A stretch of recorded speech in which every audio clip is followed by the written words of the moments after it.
Hello అండి. నేను మీ Somu, founder Somu IT solutions. So, ఇవాళ నేను మీ ముందుకు తీసుకొచ్చిన టాపిక్ వచ్చేసి పొజిషనింగ్ అండి. So, what is this positioning and why this positioning is important అనే విషయాలు ఇవాళ మనం తెలుసుకుందాం.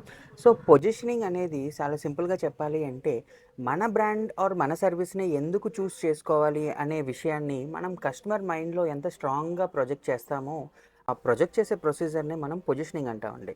సో, ఈ పొజిషనింగ్ వల్ల మనకున్న మెయిన్ బెనిఫిట్స్ ఏంటి అంటే క్రౌడెడ్‌లో అంటే మన కాంపిటీటర్స్ ఎంతమంది ఉన్నా సరే, మన సర్వీస్ ఆర్ మన ప్రొడక్ట్‌ని కస్టమర్ చూస్ చేసుకోవడానికి హై ఛాన్సెస్ ఉంటాయి.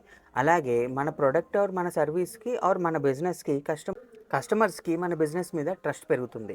అంతేకాకుండా కన్సిస్టెంట్ బిజినెస్ మోడల్‌ని బిల్డ్ చేయడానికి కూడా ఈ పర్టిక్యులర్ పొజిషనింగ్ అనేది చాలా అంటే చాలా హెల్ప్ అవుతుంది. సో, మీ బిజినెసెస్‌కి కూడా ఇలాంటి పొజిషనింగ్ ఎలా చేసుకోవాలి అనేది మనం నెక్స్ట్ వీడియోలో మాట్లాడుకుందాం. Till then follow our page. Thank you.